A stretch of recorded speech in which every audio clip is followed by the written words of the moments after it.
Welcome to Evolving Into Her.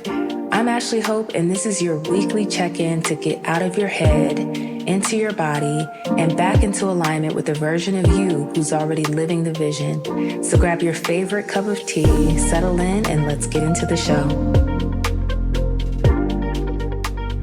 Hey there, welcome back to Evolving Into Her, the podcast for the woman who is building a life that actually feels as good as it looks. I'm your host, Ashley Hope, and I am so excited about what we're getting into today. We're starting a brand new series. So if you've been listening to the Unbothered Woman series, we did 3 parts. Thank you so much. The responses have been everything. And the thing that kept showing up in your messages was non-attachment or healthy detachment. You wanted more. You want to know what it actually looks like in your real life, not just concept or theory, but the actual practice of it. So that's exactly where we are going with this new series called Detached and Magnetic. And I already know what some of y'all are thinking, right? Detached sounds cold. It sounds like you don't care, like you got walls up, like you're just floating through life, just unbothered by everything and everybody. That is not what we're going to be talking about. In fact, we're going to completely dismantle that idea over the course of this series because what I've found over these last 7 years of practicing non attachment or healthy detachment is that it actually made me more present. It made me more open. It made me more grounded. I feel more at peace. And this is for every single area of my life. And so we're going to cover 3 main areas: love, money, and purpose. And I wanted to start there because these are the areas where most women grip the hardest, where they have the most control, where it's hard to let go. And we're starting with love today. And this topic is so rich, so dynamic that we're going to be splitting it into 2 parts. So today is part 1 on love, and we're going to talk about how to love deeply without losing yourself. And next week, we're coming back with part 2, and we're going to be chatting about how to love your partner as they are. And we're going to get into interdependence, impermanence, banking on potential, and what it actually looks like to stay open to love as it is instead of the version you built in your head that you made up in your head. So you're going to want to be there for that one. So make sure you're subscribed. So when I drop it, it just lands on your feed. And make sure you stay until the end of this episode because I have a mantra I want you to carry with you into your week. And that'll be at the end of the episode. So before we get into the anchors that I want to share today, I want to talk about my personal story because per usual, I'm not up here talking theory. Baby, this is my actual life. So friend, you know the deal. Grab something you can sip slow and let's get into the show.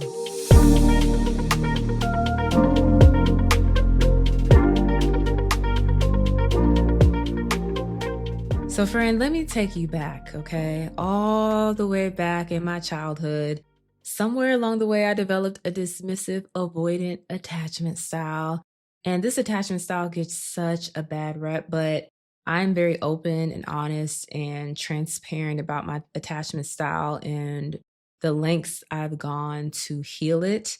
But for a long time, I had absolutely no idea what a dismissive avoidant attachment style was, what attachment theory was.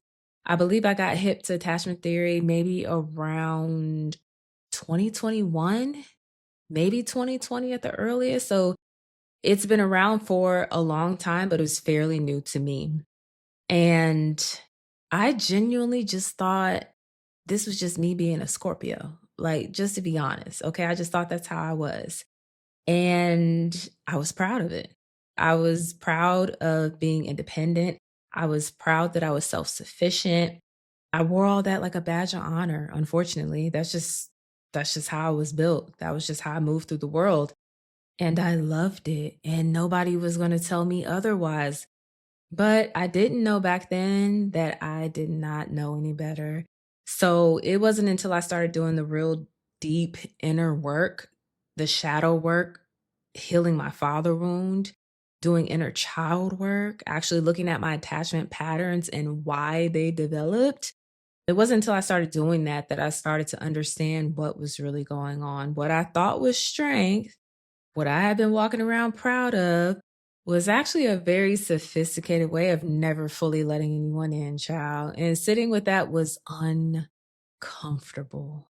Okay. Because when something has been woven into your identity for that long, realizing it needs to change is a process. It's an uncomfortable process. It's a humbling process. Okay. So I have put in significant work to move towards secure attachment. And I'm going to just be honest with you, even though I've done all this work, baby, that avoidant attachment style, those avoidant tendencies, they still rear their ugly head. It still comes up. I still get triggered. Okay. Even in secure partnership, like certain things still activate those old patterns. The work is not something you just complete and move on from. It's something you continue to practice and you return to over and over again in different dynamics and your friendships and your romantic partnerships. Like it's something you will always have to work on. And hopefully you find the work fulfilling. It's not too daunting. And it just becomes a practice of noticing your triggers, becoming aware of them, learning how to self-soothe, knowing how to advocate for yourself, communicate healthily, etc.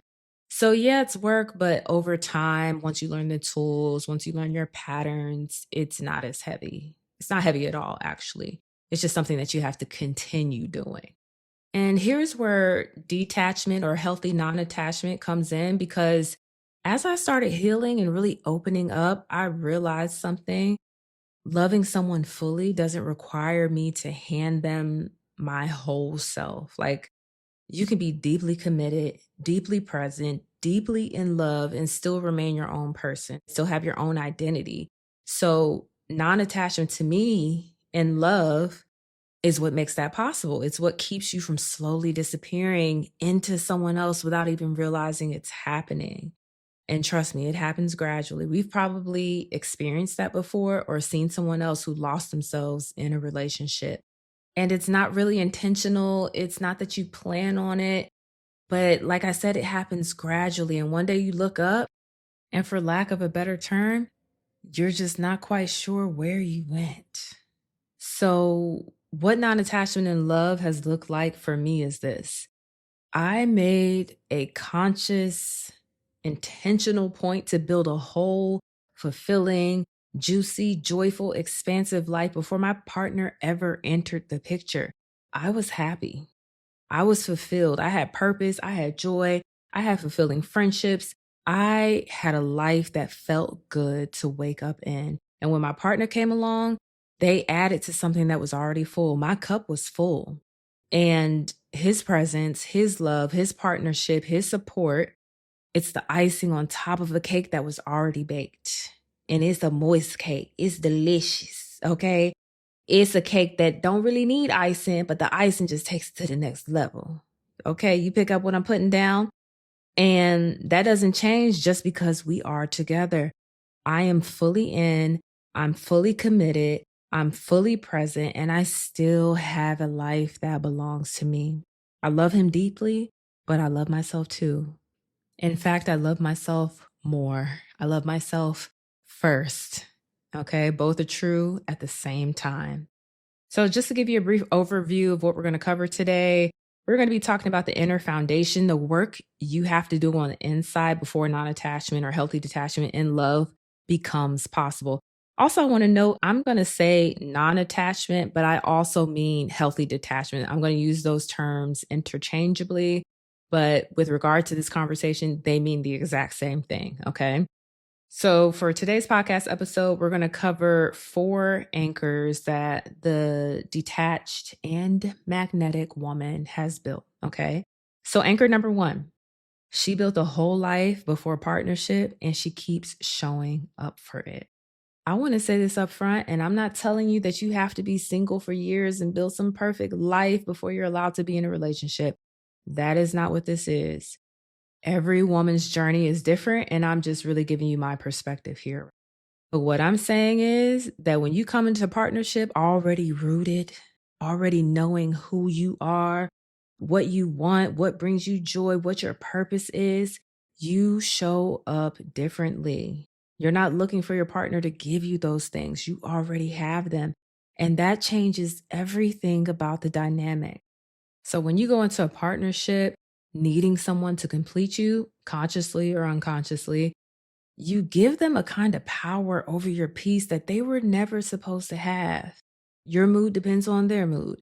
Your sense of worth gets tangled up in how they treat you on any given day. Your happiness lives inside of the relationship instead of inside of you. And baby, that is a fragile place to be. Okay. But when you're already full, they add to something that's already working. Do you get what I'm saying? That is a completely different energy. And that's what makes love feel expansive and light instead of consuming and heavy. So, my main point with this anchor is to remind you, encourage you, invite you to continue to show up for your own life after love arrives. Because be honest, love has this way of making everything else feel secondary. And there's something beautiful about that, right? Getting swept up is part of it, but there's a line between being present in a partnership and slowly disappearing from your own life. And a lot of women cross that line without even realizing it until they're long gone, until their identity is long gone, until they've lost themselves in the relationship. But the woman who is detached and magnetic, she recognizes that line and she doesn't cross it. She still tends to her friendships. She still pursues the things that light her up. She still has interests and goals and hobbies and a sense of self that have nothing to do with her partner or her relationship. And I know this from experience. The woman who is still fully herself inside of the love, inside of the relationship, who didn't lose herself, who didn't get swept up in her partnership, she is deeply magnetic. She has that thing that just makes her undeniable. Her partner is drawn to her, people are drawn to her because she is fully herself and fully in the relationship at the same time. That combination is rare. That energy is irresistible. You cannot manufacture it, you can only embody it. And anchor number two of the detached and magnetic woman, she does not lose herself in the relationship. And I want to stay here for a moment because this one builds directly on what we just talked about. We just said the detached and magnetic woman built a whole life, a happy life, a joyful, a fulfilling life. And she keeps showing up for it even while she's in partnership. So this section is the why behind that. This is what happens when she stops doing that. So this is what's at stake if she does not do that. Follow me here. So losing yourself in partnership doesn't always look dramatic before and after. Sometimes it does. Sometimes it's a visual difference. You can see it on them. You can see it in their skin. You can see it in their appearance. Sometimes you can see it in their weight. Sometimes it's even their personality. Like you can tell when somebody has just lost their spark. They've lost themselves. And it doesn't always look like, okay, I'm quitting my job, I'm cutting off my friends. And it doesn't look like somebody completely just changing who they are overnight. Like most of the time, it's so gradual that you barely notice it's happening. And it could look like slowly softening your opinion so there's less friction, or letting go of the things that you used to love because they don't fit the life that you're building together.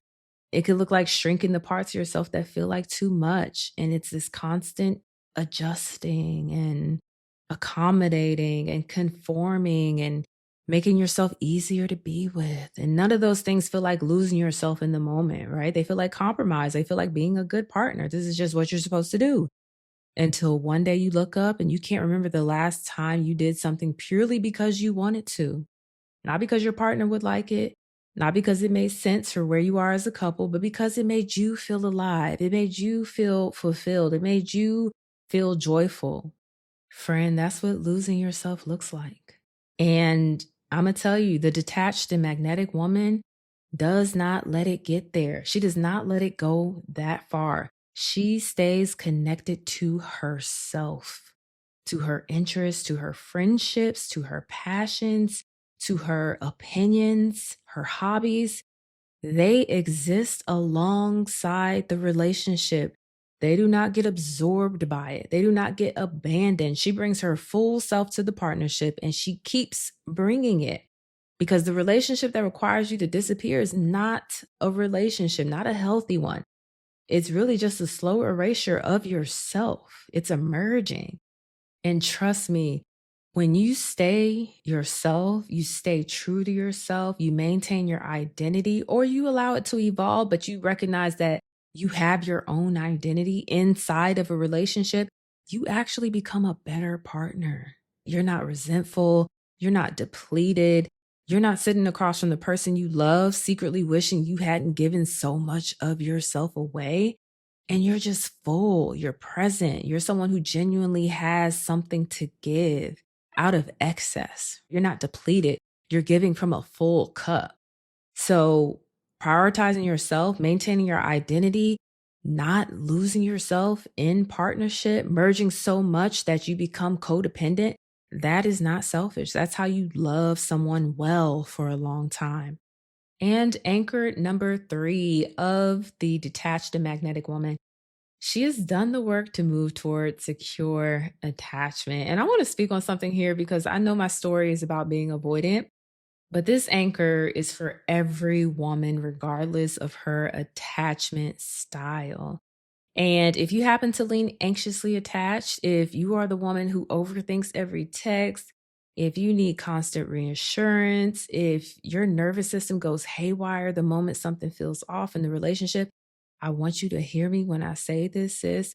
Practicing non attachment or healthy detachment will change your love life more than almost anything else you could do. And in order to understand why, you kind of got to understand what anxious attachment really is.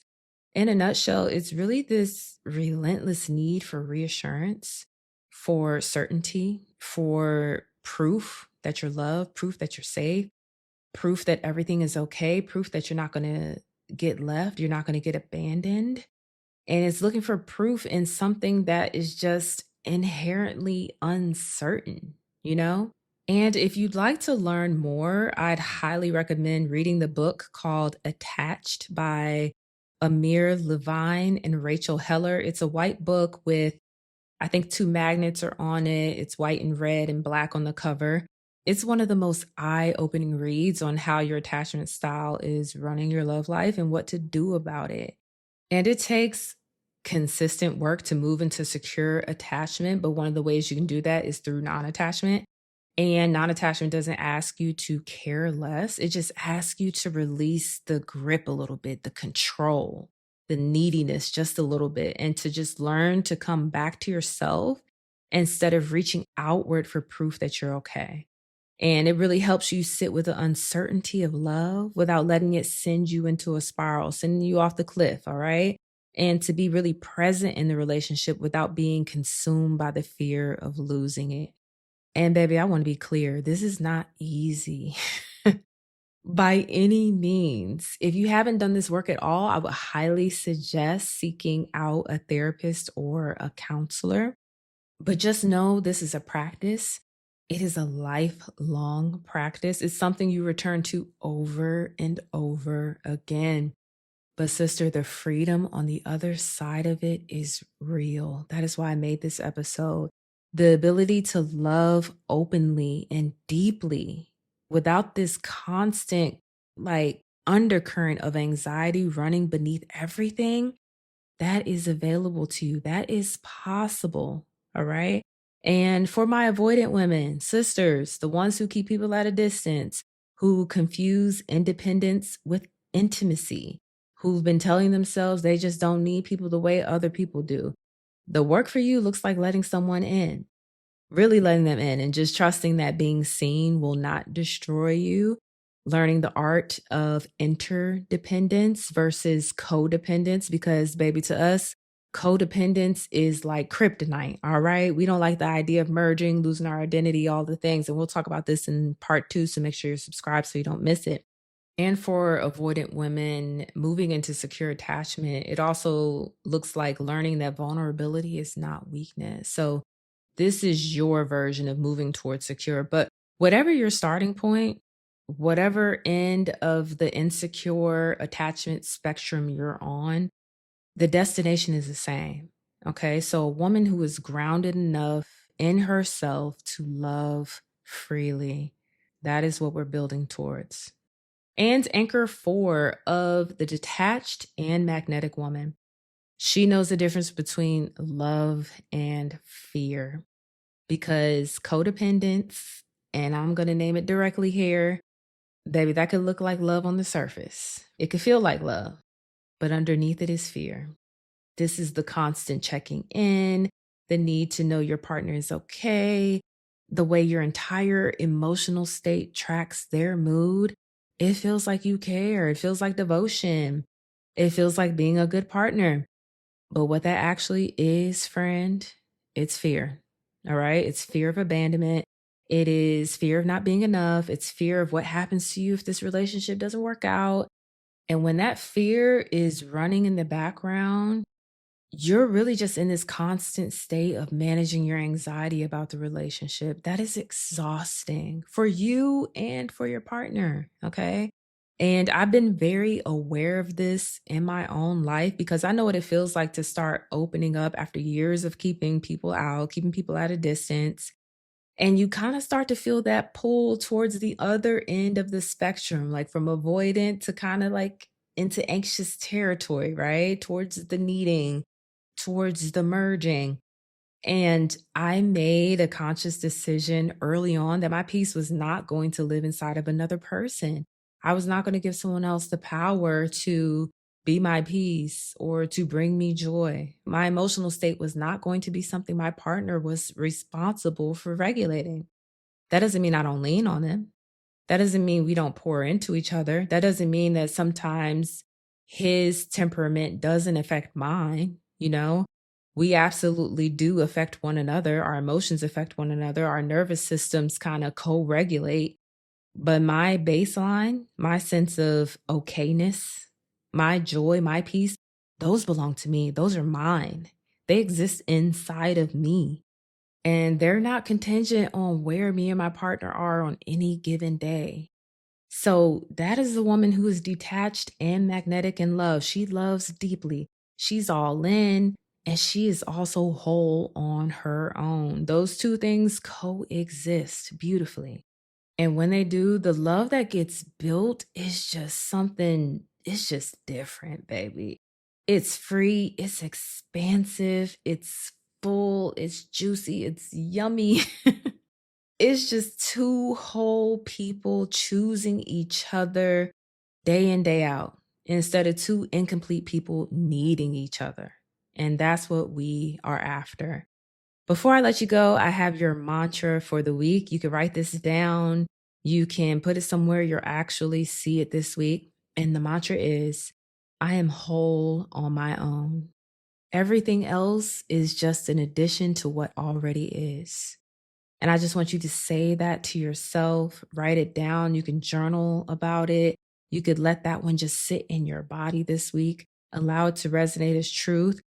And make sure you're subscribed to the show because part 2 is coming and it's going to be just as good. Girl, we're getting into how the detached and magnetic woman actually loves her partner as they are, not as she needs them to be. We're going to be talking about interdependence, what it looks like when two whole people actually lean on each other without losing themselves in each other.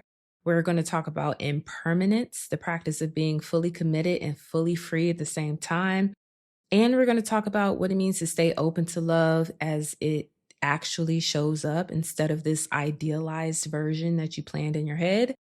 And if this episode really resonated with you, please share it. Send it to a woman in your life who is doing this work, who is moving into secure attachment, who is trying to love well without losing herself in the process.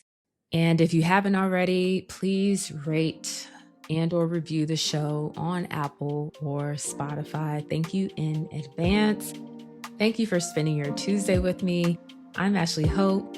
And until next time, stay in devotion to your becoming.